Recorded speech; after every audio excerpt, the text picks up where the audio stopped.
Assalamualaikum warahmatullahi wabarakatuh. Saya Safitri Nurul Hidayah dengan NPM 2013-023011. Di sini saya membuat video dalam rangka memenuhi tugas kimia sekolah kelas 11 dan materi yang akan saya sampaikan ialah mengenai mekanisme mempertahankan pH. Berikut adalah kompetensi dasarnya. Berikut adalah indikator pengetahuan yang hendak dicapai dan beberapa indikator keterampilan yang hendak dicapai.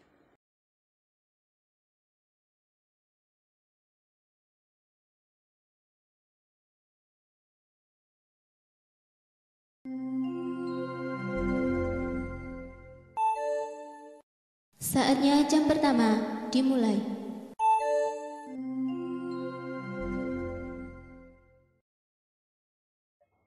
Assalamualaikum warahmatullahi wabarakatuh. Selamat pagi anak-anak. Waalaikumsalam warahmatullahi wabarakatuh. Selamat pagi, Bu. Bagaimana kabarnya hari ini? Semua sehat? Sehat, Bu. Sehat, Bu. Alhamdulillah, adakah yang tidak hadir pada hari ini? Hadir semua, Bu. Hadir semua, Bu. Oke, sebelum kita memulai pelajaran pada hari ini, silakan untuk ketua kelas memimpin doa terlebih dahulu. Baiklah, sebelum memulai pembelajaran pada hari ini, marilah kita berdoa terlebih dahulu. Berdoa, mulai.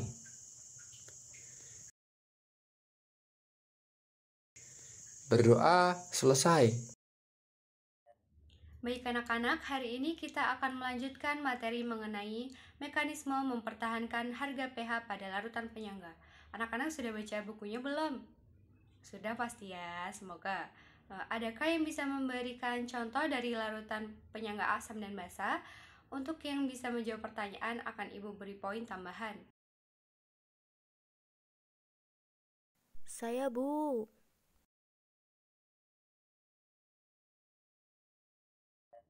Iya, Inga, silakan. Contohnya, untuk penyangga asam ialah larutan natrium asetat dengan asam asetat. Sedangkan penyangga basa ialah larutan NH4OH dengan NH4Cl, Bu. Iya benar. Adakah yang bisa menjelaskan mengapa larutan natrium asetat dengan asam asetat itu dikatakan sebagai larutan penyangga?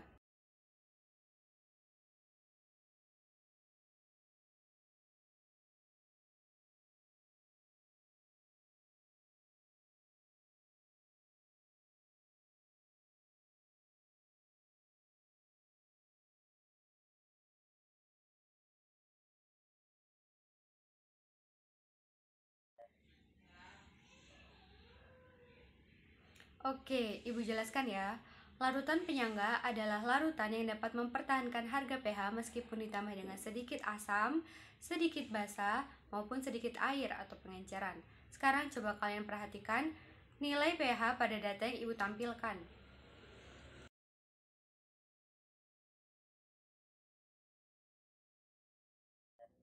Nah, dari data tersebut, apa yang dapat kalian simpulkan?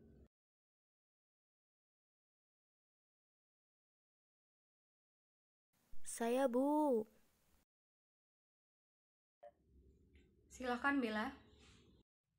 Untuk larutan nomor 1, 2, dan 3, pH larutannya berubah drastis setelah penambahan sedikit asam, sedikit basa, dan sedikit air, Bu. Sedangkan untuk larutan nomor 4 dan 5, pH larutannya cenderung berubah hanya sedikit setelah penambahan sedikit asam, sedikit basa, dan air, Bu.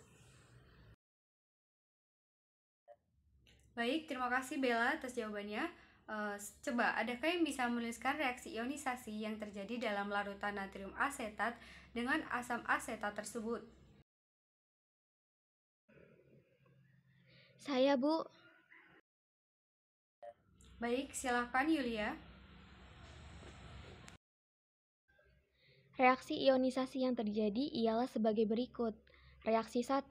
CH3COONA fase aquos menjadi CH3COO- fase aquos ditambah Na+ fase aquos.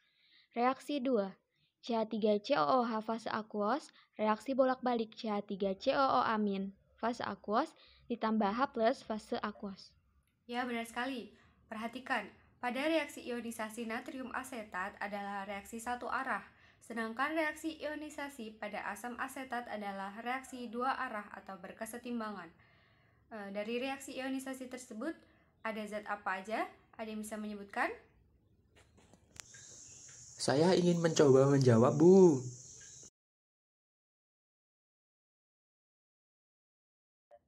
Ya, silakan Ferry.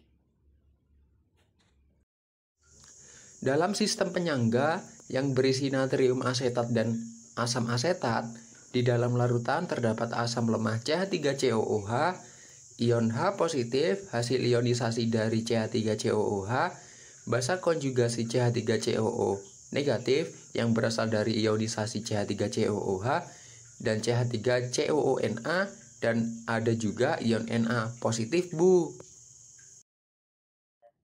Ya, benar sekali. Terima kasih Ferry atas jawabannya. Berikut Ibu tampilkan representasi mikroskopis spesies-spesies dalam larutan natrium asetat dengan asam asetat. Perhatikan ya. Nah, jika dalam larutan natrium asetat dengan asam asetat tersebut ditambahkan suatu asam kuat, yakni asam klorida, kira-kira apa yang dapat terjadi? Ada yang bisa menjelaskan?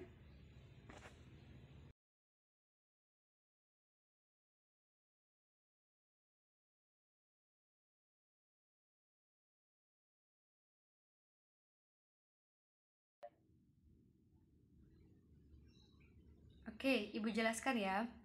Jika dalam sistem tersebut ditambahkan suatu asam kuat, yakni asam klorida atau HCl, maka ion H+ dari asam tersebut akan bereaksi dengan basa konjugasi atau CH3COO-.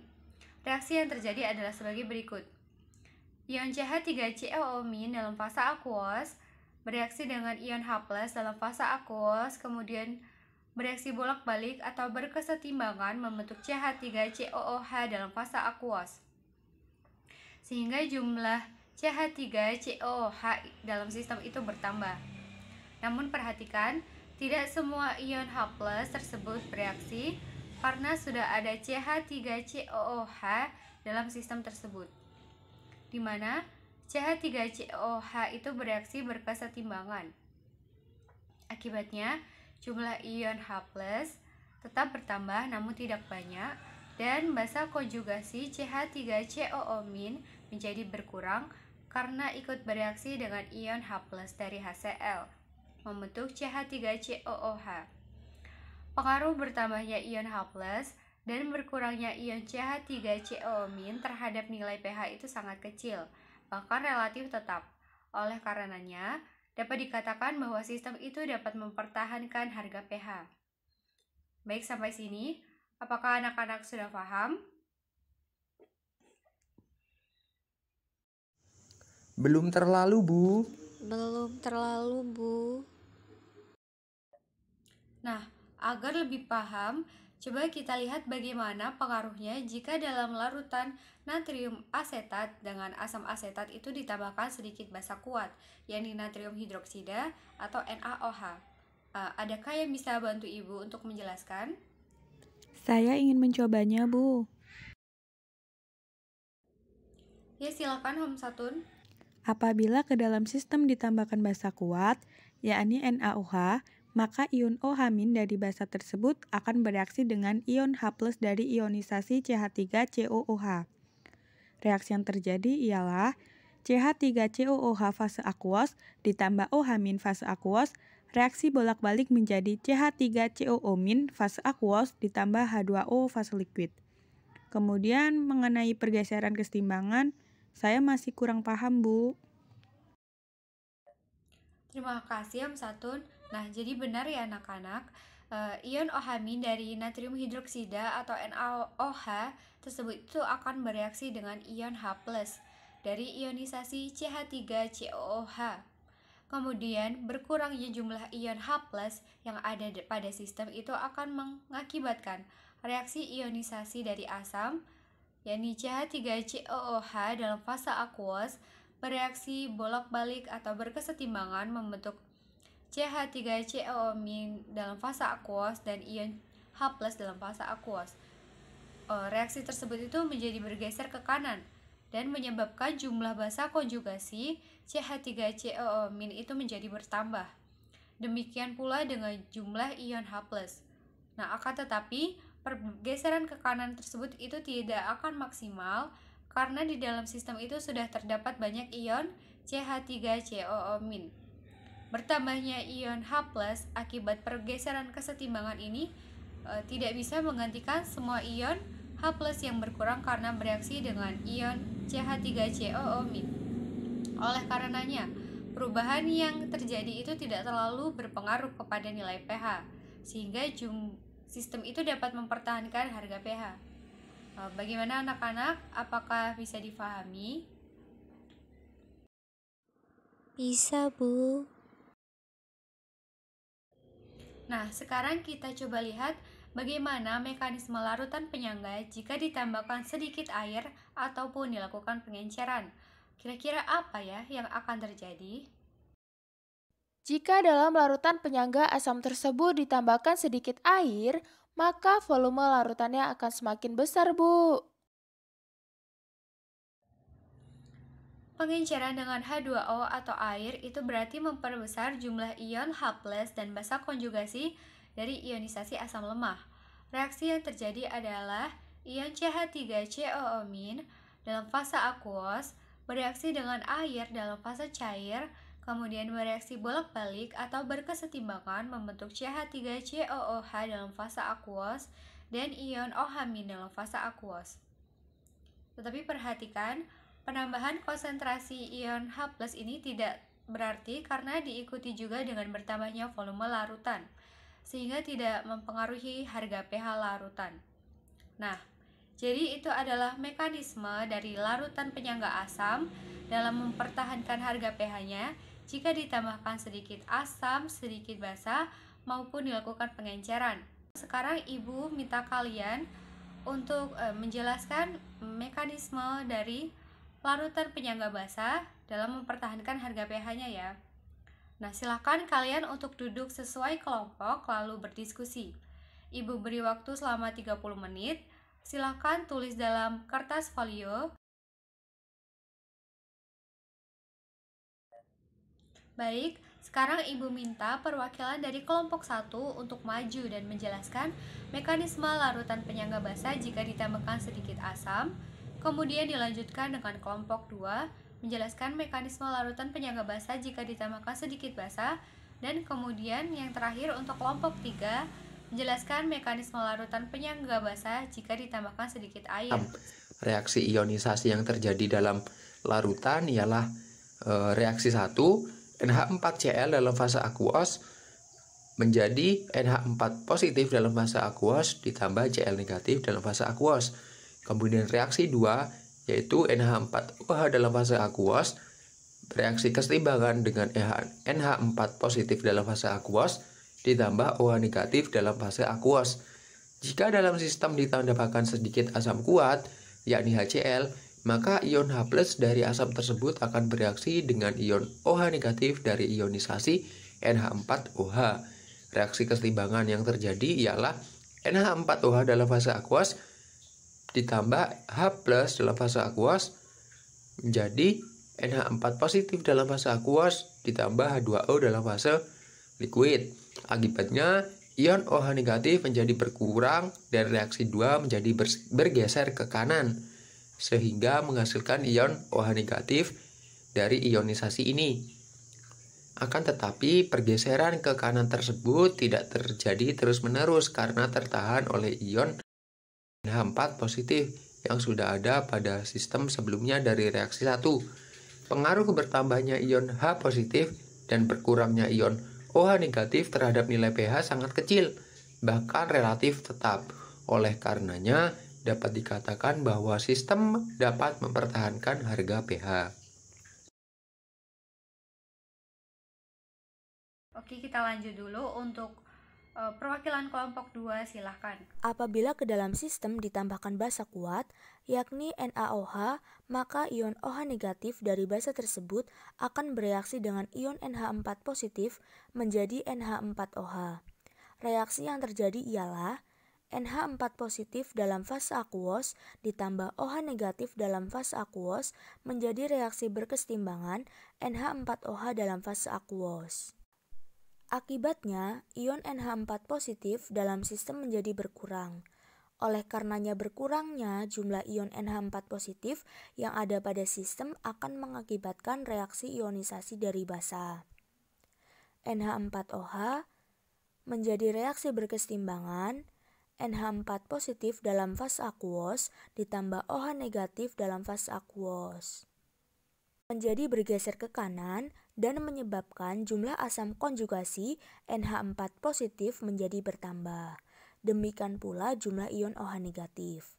Akan tetapi, pergeseran ke kanan tersebut tidak akan maksimal karena di dalam sistem sudah terdapat banyak ion NH4 positif. Bertambahnya ion OH negatif akibat pergeseran kesetimbangan ini tidak bisa menggantikan semua ion OH negatif yang berkurang karena bereaksi dengan ion NH4 positif. Oleh karena itu, perubahan yang terjadi tidak terlalu berpengaruh terhadap nilai pH. Oke, benar sekali. Kita langsung lanjut aja ya. Silakan untuk perwakilan kelompok 3.